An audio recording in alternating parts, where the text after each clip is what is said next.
Welcome. Hello. We are going through our discussion on Brené Brown's work on men, women, and worthiness. Today, I will be talking on part 1 of the 4 pillars of shame resilience. The 4 pillars of shame resilience are: number 1, recognizing that you are in shame and understanding what your shame triggers are. Number 2 is to reality check the shame messages and find out if they're true, most likely using internal references and your friends and family. The third is to reach out to others and tell your story, because shame tends to like to hide in darkness. So the more light you put on it, the less likely that shame will show. Number 4 is to speak shame, to call shame, that whatever feeling you are feeling, that this is shame, and not say this is normal or something else, but calling it what exactly it is. Now, before I get into recognizing your shame triggers and also your behavior when you're in shame, the first thing I'd like to explain is why it is important to recognize that you are in shame and your triggers. The first thing is because we are dangerous to other people when we are responding to shame. Very often, the people that have given us the hardest shame messages were people who were reacting out in response to their own shame. And we are particularly dangerous to others when we are in control over them. Think about a lot of the stories of shame triggers, and you'll find that there were people who had authority over you, especially when you were in a vulnerable state. Think about school teachers calling you dumb. Think about coaches making fun of you. Think about spouses, people to whom have authority or you are very vulnerable with. So this is why it is very important to those around you and to yourself to know when you are in shame. The second reason is because a lot of our shame symptoms look like they're traumatic experiences. And there is a thin line and probably an overlap in that shame is perceived by our body as trauma. And you find this a lot when you look into the works of complex PTSD victims, where in a sense, nothing is happening physically, but they are always in a heightened state of trauma response because it feels like they are in a house with no doors and there's a bear that's walking around, and we really do not know when that bear is going to enter the house and maul you. So they are always activated in a stress response. And from those stress responses, we make decisions, we do things that might not be the best for us or for those around us. My physical symptoms, whenever I feel shamed, is I have this hollow chest. I feel like all the air has been sucked out of my back. I call it my deep blue space. And I just go cold. I stop being able to talk. A lot of times I have a reduced level of sensation to my body. It's like I'm trying to escape my body. I have a delayed reaction to things, delayed reactions to emotions, delayed reactions to speaking, many times even a delayed reaction to processing my thoughts. That is my personal physical symptoms of shame. Many others have anger, like they just feel this heat in their chest. Their arms are clammy, they start sweating, mouth runs dry. An interesting thing to look up, the heat map emotions on the body. And you see the different places of heat where when you get angry, it's just like it radiates from your chest out. When you have shame, there's a belly. Many people, their stomach starts hurting when they are in deep shame. In my case, I turn blue. So I just have no sensation in my chest area. And in relation to the trauma experience, I'll talk about my car accident that I had a couple of years ago. I was on the highway driving at about 75, I'm going to be honest, and there was a car accident in front of us. And like everybody does, we start staring at the car accident. What that caused was that traffic moved from a 75 to a 20 in 30 seconds. I had great tires, so I was able to stop before I hit the car in front of me. But the The garbage truck that was behind me did not see the traffic in front and slams right into me. I do not remember feeling physical pain. I do not even remember any emotion. All I felt was that I had to move. I had to move. And that was all my body was telling me. I didn't have feelings. I wasn't afraid. I just needed to move. And so I turned into the lane on the other side and I was able to get to the shoulder.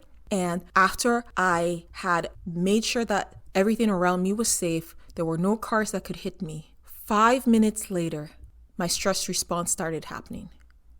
That was when I started crying and feeling my emotions and things like that.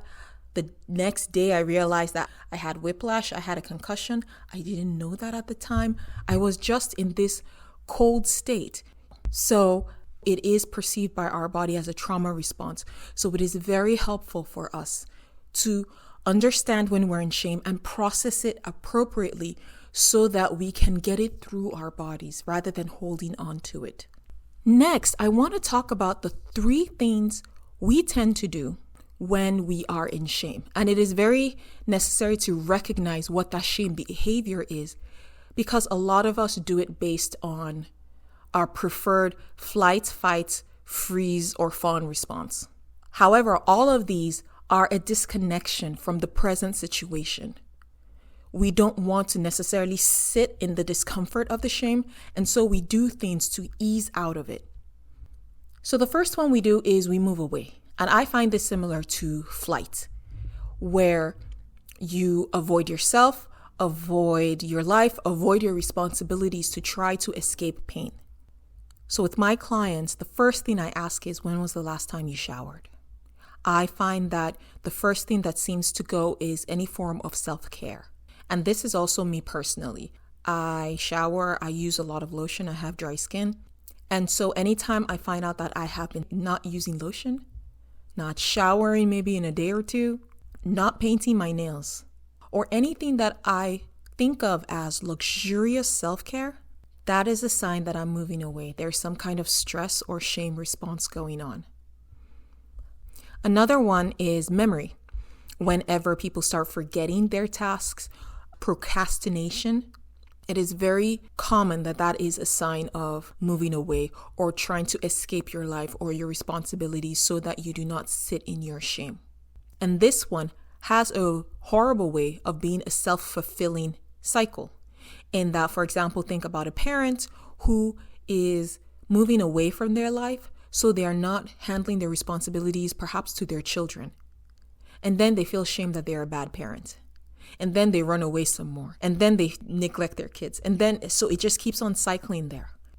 The second one is when you move towards. And I find this similar to a fawn response. I call it the pretzel. It is very common in codependency talk when you talk about turning yourself into a pretzel, because you really don't have a true form. There are not a lot of good cases of a fawn response in nature. The best I have found is when they claim that a lizard giving its tail to a predator so that the rest of it gets to run away. So it is really, let me try and please you. Let me try and partially satisfy you so that I am not consumed, or in our human case, that I am not shamed or punished. The issue with that is that while we are societal creatures, and so we do modify our forms to be able to cooperate in our world, when you overdo that, you turn yourself into a pretzel. It is not healthy for you. You have no true form. And that in itself creates its own cycle of shame, because you were not true to yourself, but then you fall in line and then you're embarrassed that you did it. And then therefore you try to please again. And you keep on reaching this unattainable goal of perfection. So with women, I see this a lot where we try to become the perfect woman. You try to be feminine enough, but then you try to be outspoken enough, but then you try to be a perfect mom, but then you also try to work. And then so it's just this trying to be everything to fit into this perfect space that society wants us to be. And it just is crazy making. With men, the easiest I find is with teens. Locker room example. Maybe a guy has a friend and other kids are making fun of that friend. And then when the other friends shame this teenager, rather than standing in his truth, he would fall in line and pretend to join in the hazing. So a lot of times when men are told to man up or sissy, don't be a sissy, or don't be this, don't be that, is them trying to change, to please, to fawn to the group so that they fall in rank and the shame and embarrassment reduces. The third one is move against, and this is similar to the fight response. So Brené Brown, when she talked about this, she talked about a time where she went on a conference for a week and her husband took care of her kids. And she got back and there was a mom at the car line saying, "Oh, you must be so lucky to have other people take care of your children." And she just felt this immediate rage of shame. And the first thing she wanted to do was say, "Well, have you seen your kids? It would be awesome if somebody else took care of them." And she noticed that every time she said that, people are like cheering, "Yes, that's what you should say." However, she said that's cruel. That's not who she is. Going against is not what she wants to do. But she sees this societal push to fight, pretty much fire with fire, and give back the shame that was given to you. I will still talk about the remaining 3 pillars of shame resilience, which will help you come up with solutions on dealing with shame. But in this moment, when you recognize that you are in your shame behavior, what you need to do is to freeze, which is you stand your sacred ground. You don't fight, you don't flight, you don't fawn. Brené Brown's mantra is do not puff up, do not shrink back, stand your sacred ground. So follow me on part 2 of recognizing that you are in shame and your triggers, where we'll talk about the shame triggers for mostly men and women and other solutions on recognizing those. And then we'll go back into the remaining 3 pillars of shame resilience.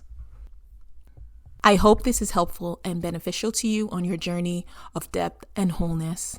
Please link and subscribe to our channel to get notifications of new videos. See you next time.